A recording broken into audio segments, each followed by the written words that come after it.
Hello everyone, welcome back to the run academy. So देखिए, हमने last few classes के अंदर इलेक्ट्रिक पोटेंशियल के बारे में हमने स्टडी किया, कंडक्टर इंसुलेटर्स के बारे में स्टडी किया। आज के लेक्चर के अंदर हम स्टडी करने वाले हैं इलेक्ट्रिक करंट के बारे में। और हाँ, ऊपर जितने भी चैनल और जो पेजेस दिए गए हैं उनकी जो लिंक्स डिस्क्रिप्शन बॉक्स में डाल दिए हैं। तो बिना कोई टाइम वेस्ट किए चलिए शुरू करते हैं।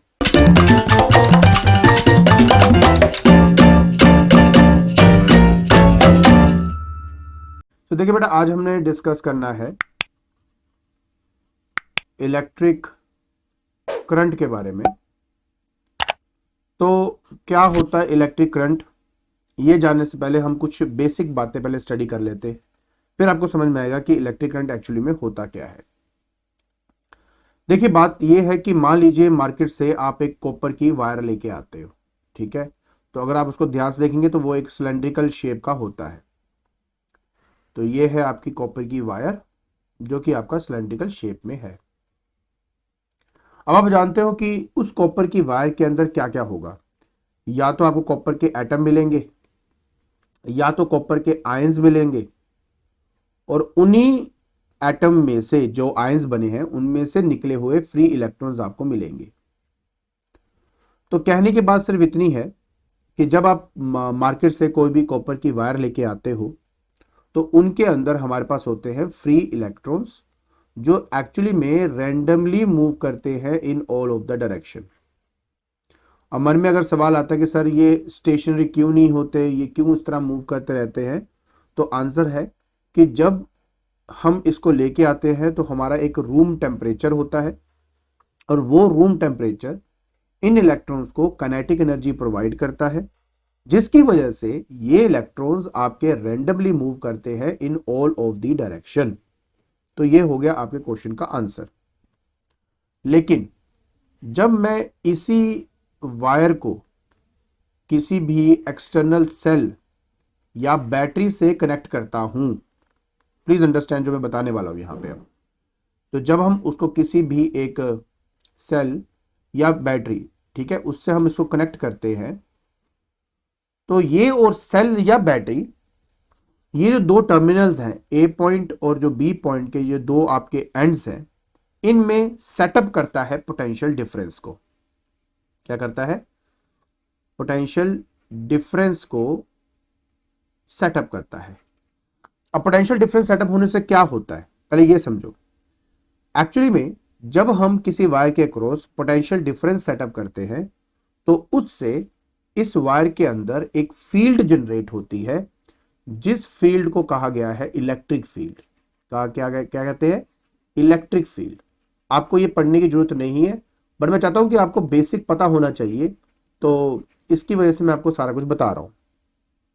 तो आप क्या करते हो? पोटेंशियल डिफरेंस सेटअप करते हो। उस पोटेंशियल डिफरेंस सेटअप करने से इसके अंदर प्रोड्यूस होती है एक इलेक्ट्रिक फील्ड, और उस फील्ड की मदद से, या ये कह सकता हूं कि वो जो फील्ड है वो मेरे इलेक्ट्रॉन्स के ऊपर फोर्स लगाती है। क्या लगाती है? फोर्स लगाती है। और उस फोर्स की वजह से सारे के सारे इलेक्ट्रॉन्स एक पर्टिकुलर डायरेक्शन में मूव होने शुरू हो जाते हैं, from negative terminal to the positive terminal. अब आपको बात समझ में आई हो क्या रहा है? मैं फिर से बताता हूं कि सबसे पहले हम मार्केट से कोई एक वायर लेके है, उस वायर के अंदर अब हम जब देखा तो उसमें इलेक्ट्रॉन्स थे, वो रैंडमली मूव कर रहे हैं in all of the direction. लेकिन जैसे हमने एक सेल को अटैच कर दिया, सेल ने क्या किया, जिस दो पॉइंट्स पे उसको टच किया वहां पर एक पोटेंशियल डिफरेंस सेटअप किया। जैसे अब ये 12 वोल्ट का है, तो 12 वोल्ट का मतलब होगा कि इस ए पॉइंट और बी पॉइंट के पोटेंशियल्स का अगर मैं डिफरेंस निकालूंगा तो 12 वोल्ट आएगा वो, ठीक है। उस 12 मतलब उस पोटेंशियल डिफरेंस ने क्या किया, एक इलेक्ट्रिक फील्ड जनरेट करी। उस फील्ड की वजह से अंदर जितने भी इलेक्ट्रॉन्स थे उन इलेक्ट्रॉन्स को एक फोर्स मिलती है, और उस फोर्स की मदद से ये सारे इलेक्ट्रॉन्स आपके एक्सेलरेट करने शुरू हो जाते हैं in one particular direction, from negative terminal to the positive terminal. यहां तक समझ में आया होगा? अगर यहां तक समझ में आया है तो इलेक्ट्रिक करंट भी समझ में आएगा।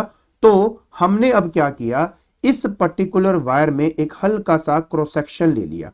What do you mean by cross section? Cross section मतलब क्या होता है, जैसे मान लीजिए मेरे पास एक सिलेंडर है, उस सिलेंडर का पतला सा एक स्लाइस काट दिया मैंने। जब उसको पतली से स्लाइस, जैसे मान लो ये सिलेंडर क्या है, ये मेरा ऐसा सिलेंडर होता है, राइट, ये मेरा ऐसा सिलेंडर है, ठीक है। अब मैंने ऊपर से एक पतली सी यहां पे स्लाइस काटी है, जब पतला सा स्लाइस काटूंगा तो वो आपको क्या नजर आएगा, एक सर्कल की तरह नजर आएगा आपको, है ना। तो वो जो सर्कल है उसको कहते हैं क्रॉस सेक्शन। क्या कहते हैं, क्रॉस सेक्शन। एक पतला सा जो मैंने यहाँ पे काटा है, तो वही मैंने पतला सा एक क्रॉस सेक्शन यहाँ पे स्टडी कर रहा हूं मैं। तो मुझे बस ये देखना है अब कि इस क्रॉस सेक्शन में से कितने आपके चार्जेस फ्लो कर रहे हैं इन एवरी सेकेंड। वही उसी को ही हम बेसिकली यहां पर करंट का नाम देते हैं। देखो क्या हुआ, मैंने सेल लगाया, सेल से क्या हुआ, इलेक्ट्रॉन को फोर्स मिली, फोर्स मिलने से सारे इलेक्ट्रॉन वन पर्टिकुलर डायरेक्शन में मूव होने लग गए। अब बस मुझे ये काउंट करना है कि उस क्रॉस सेक्शन में से कितने नंबर ऑफ इलेक्ट्रॉन्स या चार्जेस आपके फ्लो कर रहे हैं पर सेकंड, वो ही उसका इलेक्ट्रिक करंट कहा जाता है। तो अगर कोई आपसे पूछता है अब कि बताइए कि इलेक्ट्रिक करंट की डेफिनेशन क्या है, तो हम लिखते हैं the rate of flow of electric charge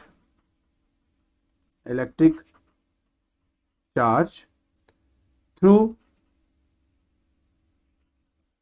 a cross section of a wire is known as क्या, इलेक्ट्रिक करंट।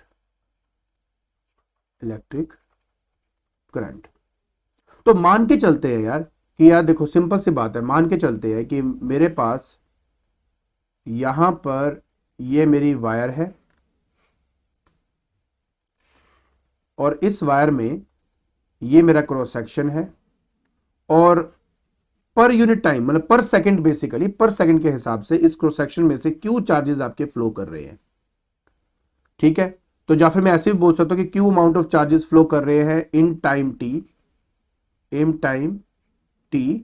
तो जो करंट यहां पे हो जाएगा वो हो जाएगा क्यू डिवाइडेड बाय टी, क्योंकि मुझे पर सेकंड के हिसाब से निकालना है ना, इसलिए हम डिवाइड बाय टी यहां पे कर देते हैं। तो बहुत सिंपल है, आसानी से करंट आपका फाइंड हो जाएगा। तो करंट निकालने का ये फॉर्मूला है, इससे आप करंट को आसानी से फाइंड आउट कर पाएंगे। करना क्या है, चार्ज को डिवाइड करना है अपने टाइम के साथ और आपको आपका करंट मिल जाएगा। अब बात आती है कि सर इसका एसआई यूनिट क्या है। तो जो इसका एसआई यूनिट होता है वो होता है एम्पियर, और हम उसको ए से रिप्रेजेंट करते हैं, पहली बात तो ठीक है।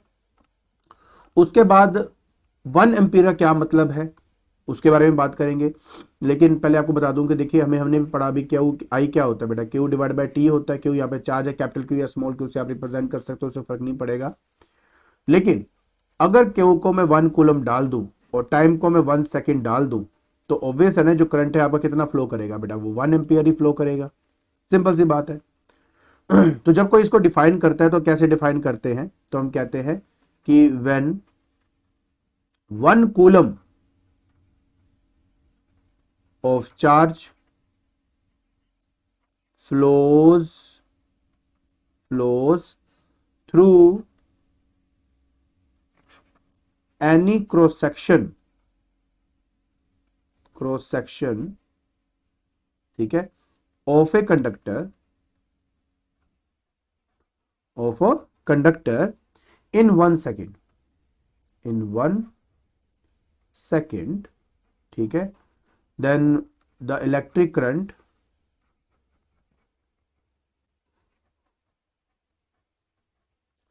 flowing through it is said to be 1 ampere. तो बस इस तरीके से आपने अपने 1 एम्पियर को डिफाइन भी कर देना है। सो देखिए हमने ऑलरेडी ये पढ़ा हुआ है कि 1 कूलम में कितने नंबर ऑफ आपके एलिमेंट्री पार्टिकल्स होते हैं। कैसे, अगर आपको याद हो मैंने सबसे पहले वीडियो जो डाली थी चार्जेस वाली, उसके अंदर बताया था कि क्यू को अगर आप फाइंड करना चाहते हो तो वो n इंटू ई से आप फाइंड कर सकते हो, और इसी वजह से करंट का फॉर्मूला जो कि हमारा Q बाय टी है, आप चाहे तो उसको n into E divide by T भी कह सकते हैं। तो इससे भी आप करंट को कैलकुलेट कर सकते हो, ठीक है। फिर मैंने कहा था कि अगर मेरा जो Q है अगर वो 1 कूलम हो जाए तो E जो है वो उसकी वैल्यू मुझे पता होती है 1.6 10 टू द पावर -19 हमारे पास होता है कूलम में। तो n जो है वो मेरे पास आता है 6.25 into 10 to the power 18, 10 to the power 18। तो अब इसका मतलब क्या है, प्लीज ट्राई टू अंडरस्टैंड, मैं क्यों ये आपको बात बता रहा हूं। तो जब मैंने आपको कहा कि 1 एम्पियर का मतलब है 1 कूलम चार्ज फ्लो कर रहा है इन 1 सेकेंड, तो इसका मतलब पता क्या हुआ, इसका मतलब ये है कि अगर मेरे पास एक वायर है, ठीक है, उस वायर के अंदर मैं ये अपना एक क्रॉस सेक्शन देख लेता हूं। So this one is my cross section. तो इस वायर के अंदर 1 एम्पियर करंट तभी फ्लो करेगा जब इस क्रॉस सेक्शन में से पर सेकंड 1 कूलम चार्ज आपका फ्लो करेगा। लेकिन 1 कूलम चार्ज का मतलब होता है इतने नंबर ऑफ एलिमेंट्री पार्टिकल्स। तो इसका मतलब यह हुआ कि पर सेकंड जब इतने नंबर ऑफ इलेक्ट्रॉन्स इस क्रॉस सेक्शन से पास करेंगे, कितने पास करने चाहिए, 6.25 into 10 to the power 18 electrons, जब इतने आपके इलेक्ट्रॉन्स इसमें से पर सेकंड पास करेंगे तो मैं कहूंगा कि इसमें 1 एम्पियर करंट आपका फ्लो कर रहा है। अगर मैं कहता हूं कि इसमें 2 एम्पियर करंट फ्लो करता है तो उसका मतलब है इसके डबल कर दो, तो double of this passing through this cross section every second give you 2 ampere. अगर मैं 0.5 एम्पियर कहता हूं तो इसका मतलब है इसके हाफ नंबर ऑफ इलेक्ट्रॉन इस क्रॉस सेक्शन से पास कर रहे हैं एवरी सेकंड, तो मैं कहूंगा 0.5 एम्पियर करंट इसमें फ्लो कर रहा है। तो आई होप आपको समझ में आ गया कि करंट का बेसिकली मतलब क्या है, एम्पियर का मतलब क्या होता है और हम कैसे उसको कैलकुलेट या काउंट करते हैं, ठीक है ना। तो ये बात समझे तो अब आपको क्लैरिटी होगी। तो 1 एम्पियर का मतलब ये भी होता है कि पर सेकंड इतने number of electrons cross section से पास कर रहे हैं, तो उसको भी हम 1 एम्पियर ही कहते हैं। देखिए अपार्ट फ्रॉम दिस हमें कुछ स्मॉलर यूनिट्स पता होनी चाहिए कि हमारे कैलकुलेशन के अंदर, न्यूमेरिकल्स के अंदर हम इसका इस्तेमाल करते हैं। जैसे कि 1 मिली एम्पियर पता होना चाहिए। 1 मिली का मतलब होता है 10 टू द पावर -3 एम्पियर। तो मैं आप ये भी कह सकते हो कि 1 एम्पियर में आपके पास 1000 मिली एम्पियर्स होते हैं, आप ऐसे भी बोल सकते हो ना, इधर चला गया तो ओके। फिर आता है 1 माइक्रो एम्पियर। 1 एम्पायर माइक्रो का मतलब होता है 10 टू द पावर -6 एम्पियर, ठीक है। तो इस तरीके से आप अपना जो मतलब स्मॉलर यूनिट्स हैं ये पता होने चाहिए क्योंकि न्यूमेरिकल्स के अंदर इसकी बहुत ज्यादा हमें जरूरत पड़ती है। क्लियर। अब इसमें सवाल ये आता है कि सर अगर मान लीजिए मुझे इलेक्ट्रिक करंट को किसी इंस्ट्रूमेंट से कैलकुलेट करना हो तो वो इंस्ट्रूमेंट क्या है, ठीक है ना, what is the instrument that is used to calculate current. तो आंसर है उसका एमीटर। क्या होता है, एमीटर होता है। कैसे दिखता है बेटा एमीटर आपका, देखिए क्या होगा ना, उसके लिए हम एक सर्कल बनाते हैं और उसमें ए लिख देते हैं, तो ये हमारे एमीटर का सिंबल है, ठीक है। अब ये जो एमीटर है ये मेरे सर्किट में लगता कैसे है, अगर वोल्ट मीटर याद हो तो मैंने बताया था वोल्ट मीटर हमेशा पैरेलल में लगता है। क्यों, क्योंकि उसको 2 पॉइंट के पोटेंशियल डिफरेंस को कैलकुलेट करना होता है। एमीटर का काम होता है कि सर्किट के अंदर कितना करंट फ्लो कर रहा है उसको कैलकुलेट करना, इसलिए इसको जब भी कनेक्ट करते हैं हमेशा उसको सीरीज कॉम्बिनेशन में कनेक्ट किया जाता है हमारे सर्किट के अंदर। अब सीरीज कॉम्बिनेशन में प्लीज याद रखिएगा करंट अगर आपका ऐसे एंटर कर रहा है तो मतलब ये positive terminal of the cell है, ये आपका negative terminal of the cell है।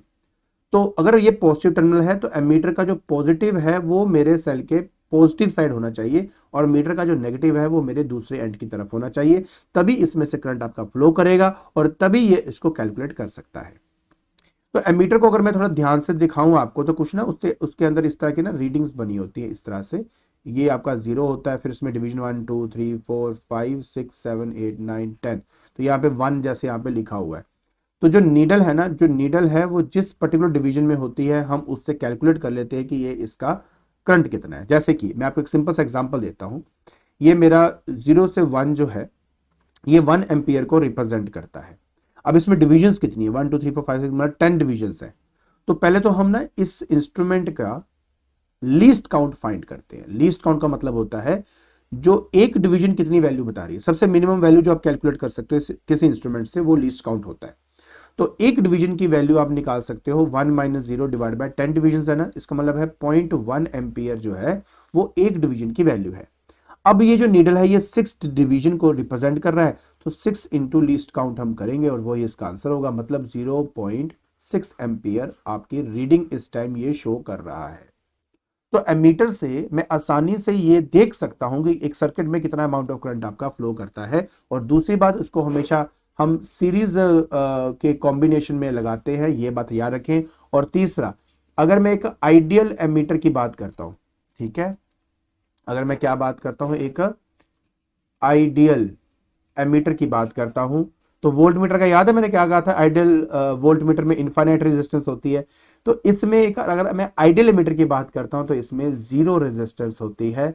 अब आप खुद ही समझ सकते हो यार कि अगर मैं इसमें अगर रेजिस्टेंस होगा तो मेरे करंट की फ्लो में वो इफेक्ट डालेगा। जिसकी कैसे डालेगा, अगर इसकी रेजिस्टेंस मान लो मतलब आर ए इसकी रेजिस्टेंस है और ये खुद भी एक रेजिस्टर है, let it be R, series combination में क्या होता है कि ये दोनों रेजिस्टेंस आपस में ऐड हो जाती है और रेजिस्टेंस बढ़ने की वजह से कम अमाउंट ऑफ करंट आपका फ्लो करेगा, जिसकी वजह से मैं कम ही वैल्यू कैलकुलेट कर पाऊंगा अपने सर्किट का। तो एमीटर की जो रेजिस्टेंस है जितना कम होगा उतना बेस्ट होता है, और एक आइडियल केस में हम मान के चलते हैं कि इसका एक जीरो रेजिस्टेंस होगा, मतलब अपना कोई रेजिस्टेंस ऑफर नहीं करने वाला मेरे सर्किट के अंदर, और जितना अमाउंट ऑफ करंट फ्लो कर रहा है वो उतने को ही कैलकुलेट करके मेरे को दे देगा। ठीक है, तो ये आइडियल की बात है, आइडियल कभी होता नहीं, बट मैंने आपको एक सिंपल सा यहां पर एग्जांपल दिया है। तो वेरी लो रेजिस्टेंस है, और आइडियल में क्या होता है, जीरो रेजिस्टेंस। वैसे तो क्या होता है, वेरी लो रेजिस्टेंस का होता है ये आपका। ठीक है, तो ये तो हो गए मेरी करंट की थोड़ी सी बातें। अब मैं आपको बेटा लेके चलता हूं यहां पर अपने इलेक्ट्रिकल सर्किट्स के बारे में, कि भाई इलेक्ट्रिक सर्किट्स का क्या मतलब होता है। देखिए, जब हम इलेक्ट्रिकल सर्किट्स की बात करते हैं तो पहले तो ये समझें कि ये एक कॉन्टिन्यूअस कंडक्टिंग पाथ होता है, जिसके अंदर वायर्स लगे होते हैं, जिसके अंदर कुछ रेजिस्टेंस लगे होते हैं। रेजिस्टेंस के अंदर बल्ब भी हो सकता है, हीटर भी हो सकता है, कुछ भी हो सकता है आपका। ठीक है, उसके साथ एक स्विच को लगाया जाता है और सेल या बैटरी दिखाई जाती है, और उस सर्किट के अंदर करंट आपका फ्लो कर रहा होता है। एग्जाम्पल के तौर पर दिखाता हूं आपको, जैसे कि एक आइडियल, अगर मैं इलेक्ट्रिक सर्किट की बात करूं पहले उसके बारे में बता देता हूं। एक इलेक्ट्रिकल सर्किट में ना क्या होता है कि सबसे पहले एक सेल लगा होता है। सेल होगा तो हम इस तरह शो करेंगे, बैटरी होगी तो उसके साथ कनेक्ट करके एक और लगाऊंगा, मैं उसके सिंबल्स के बारे में बताऊंगा आपको, डोंट वरी। तो उस सर्किट के अंदर पहली बात, ये जो लंबी लाइन है ये पॉजिटिव टर्मिनल को शो करता है, और ये छोटी जो लाइन दिख रही है नेगेटिव को शो करता है। ठीक है, अब क्या होगा, इसके बाद यहां पर हमारा लगता है एक रेजिस्टेंस। ठीक है, आप रेजिस्टेंस चाहे तो रेजिस्टेंस लगा सकते हो, बल्ब चाहे तो बल्ब लगा सकते हो, कुछ भी इसमें लगा सकते हो। ठीक है, तो ये क्या है, रेजिस्टेंस है मेरा। उसके बाद लगती है की या स्विच। स्विच जो है, पहले की लगाते हैं, की ऐसे दिखाएंगे, डॉट लगा देंगे तो मतलब है कि की मेरा क्लोज है, मतलब करंट इसमें फ्लो करेगा। ठीक है, उसके बाद इसमें हम लगा देते हैं अपना एक एमीटर।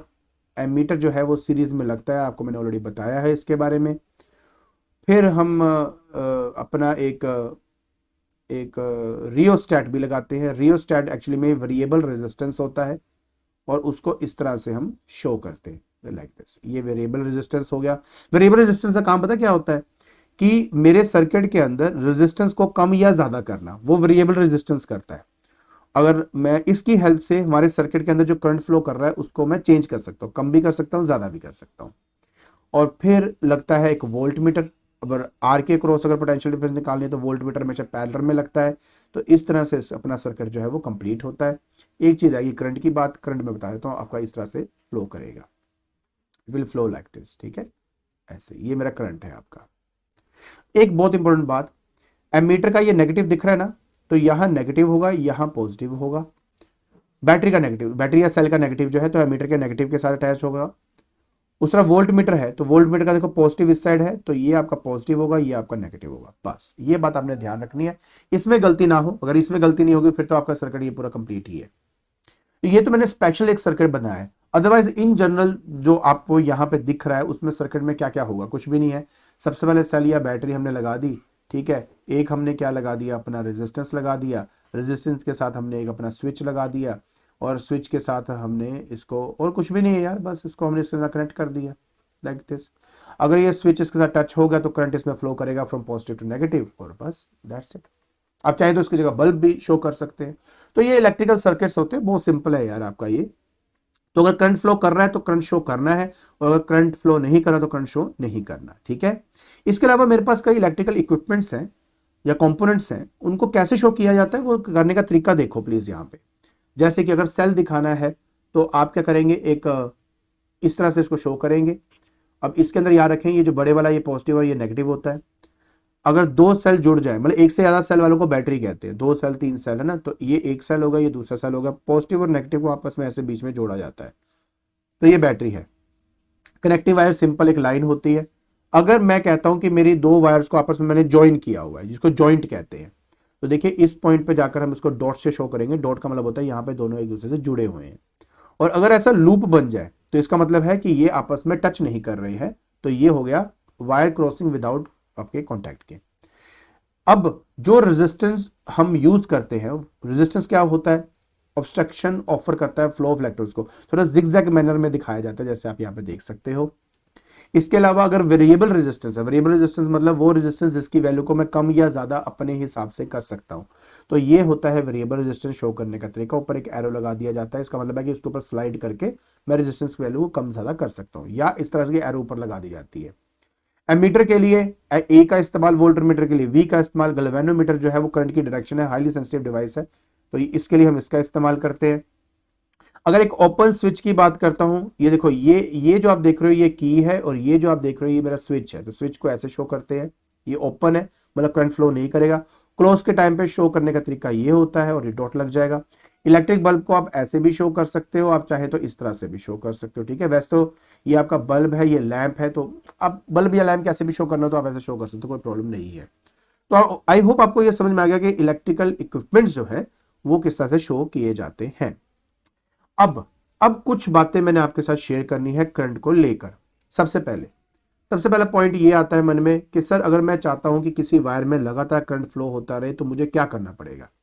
तो मैंने आपको स्टार्टिंग में बताया था यार कि देखो तुम्हारे पास जो वायर होती है इनिशियली उसमें करंट फ्लो क्यों नहीं करता, क्योंकि इलेक्ट्रॉन्स मूव करते हैं randomly in all of the direction. लेकिन जैसे मैं उसको सेल या बैटरी से कनेक्ट करता हूं, इस बार मैं बैटरी से कनेक्ट कर देता हूं, तो उस कंडीशन में क्या होता है, पोटेंशियल डिफरेंस सेटअप होता है, और पोटेंशियल डिफरेंस से फील्ड बनती है, फील्ड से फोर्स मिलती है, और सारे इलेक्ट्रॉन वन पर्टिकुलर डायरेक्शन में मूव करते हैं। तो पता है क्या एक्चुअली में क्या हो रहा होता है, प्लीज समझें। ये मेरा पॉजिटिव है, डेफिशिएंसी ऑफ इलेक्ट्रॉन, ये मेरा नेगेटिव है, access of electrons.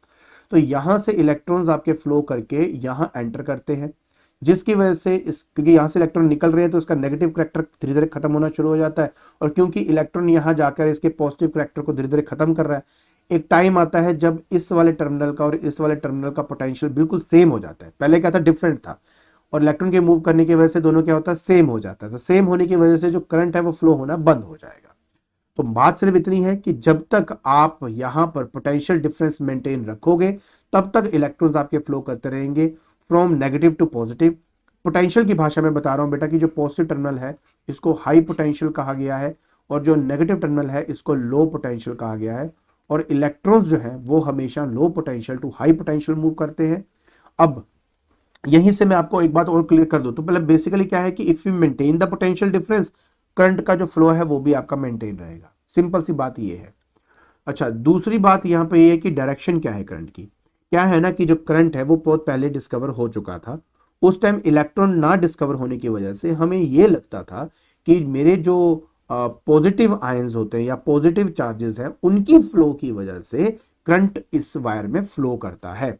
But actuality में जब इलेक्ट्रॉन डिस्कवर हुआ उसके बाद हमें समझ में आया कि यार पॉजिटिव चार्जेस की वजह से, पहली बात तो पॉजिटिव वाले जो आयंस हैं वो इतने भारी होते हैं कि वो मूव ही नहीं करते हैं, सिर्फ इलेक्ट्रॉन्स ही हैं हल्के होने की वजह से जो मूव करते हैं from negative terminal to positive terminal.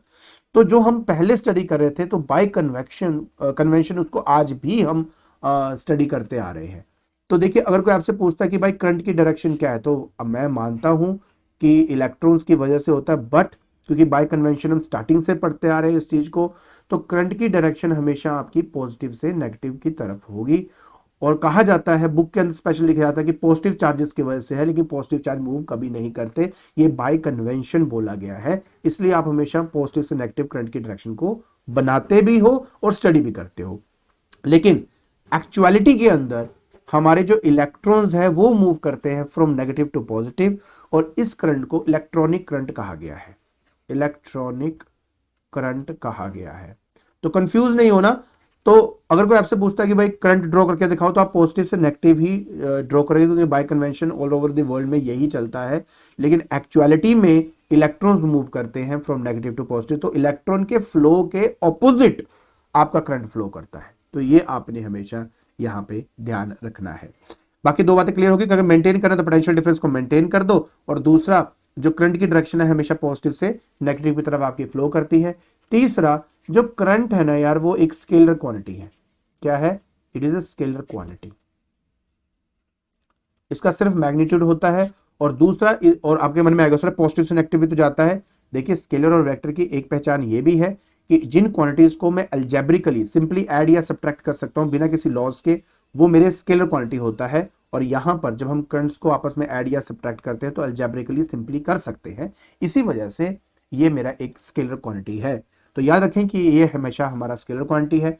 Direction के बारे में आपको बता दिया, मेंटेनेंस के बारे में आपको बता दिया, करंट क्यों फ्लो करता है पोटेंशियल डिफरेंस की वजह से वो आपको बता दिया, कैसे कैलकुलेट करते हैं उसके बारे में बता दिया। आई थिंक मैंने सबके बारे में आपको बहुत अच्छे से बता दिया हुआ है। अब बात रह जाती है कि कुछ हम न्यूमेरिकल या क्वेश्चन कर लेते हैं जिससे हमें इसकी एप्लीकेशन के बारे में समझ आएगा। तो थोड़े से एनसीईआरटी क्वेश्चन भी मेरे पास है, थोड़ा सा एक सैंपल क्वेश्चन भी है, चलिए वो करते हैं। देखिए बहुत सिंपल सा मेरे पास क्वेश्चन है। कहता है कि एक इलेक्ट्रिक बल्ब है और वो कितना करंट ड्रॉ कर रहा है, 0.25 एम्पियर जो है वो करंट मेरा इसमें से ड्रॉ कर रहा है। कितने टाइम के लिए? 20 मिनट्स के लिए। तो कहता है कि यार कितना चार्ज जो है वो इस सर्किट में आपका फ्लो करेगा। तो देखिए मैं आपको एक सिंपल सी बात पहले समझा देता हूँ जो बहुत इंपॉर्टेंट है। कभी कभी क्या होता है ना, छोटी छोटी बातें आपको पता होनी चाहिए तभी आप इसमें से आंसर निकाल पाते हो। देखिए ये आपका यहाँ पे मैं सोल्यूशन करूँगा। क्या कहता है? पहली बात, जो इसमें जो करंट आपका फ्लो कर रहा है, ठीक है, आई से हम इसको रिप्रेजेंट करते हैं और 0.25 एम्पियर जो है करंट इसमें फ्लो कर रहा है। जो टाइम यहाँ पे दिया गया है टी से हम रिप्रेजेंट करते हैं, वो 20 मिनट्स का दिया है, लेकिन एसआई सिस्टम के अंदर ये सेकंड्स में होता है तो उसको सेकंड में कन्वर्ट करना जरूरी है। तो इसलिए मैं 20 इंटू 60 किया तो मेरे पास 1200 सेकंड्स यहाँ पे मेरे को मिल जाता है। उसके बाद मुझे चार्ज फाइंड करने को बोला जा रहा है। तो फॉर्मूला क्या है? फॉर्मूला होता है current is equal to charge divide by time. तो मतलब चार्ज हो जाएगा मेरे पास करंट इनटू टाइम। इसी वजह से चार्ज को फाइंड करने के लिए करंट की वैल्यू डाली, जैसे 0.25 एम्पियर, ये मेरा करंट है, और जो टाइम है वो है 1200 सेकेंड्स का। ठीक है, बहुत सिंपल है। तो जब आप इसको सॉल्व करते हो तो आपका आंसर जो है वो 300 आपको मिल जाएगा मल्टीप्लाई करने में। और चार्ज का जो ऐसा यूनिट है वो कूलम है, इसलिए कूलम में आप यहाँ पे अपना आंसर देंगे। तो 300 कूलम जो है वो आपके फ्लो कर रहे हैं सर्किट के अंदर। अब एक कूलम में कितने आपके एलिमेंट्री पार्टिकल वो मैंने बता देता हूँ। 300 कूलम की यहाँ बात हो रही है, 300 गुना, तो बहुत ज्यादा अमाउंट ऑफ करंट है जो आपका फ्लो करता है। क्लियर हो गया? इसके बाद एनसीईआरटी का ना पेज नंबर 200 में आप जाके देखिए, वहां पे ये क्वेश्चन आपको दिया हुआ है। तो ये भी मैं आपके लिए कर देता हूँ, सेम चीज है बट वैल्यू डिफरेंट है बस। तो मेरे को था, मैं आपको करके दिखा दूं फटाफट।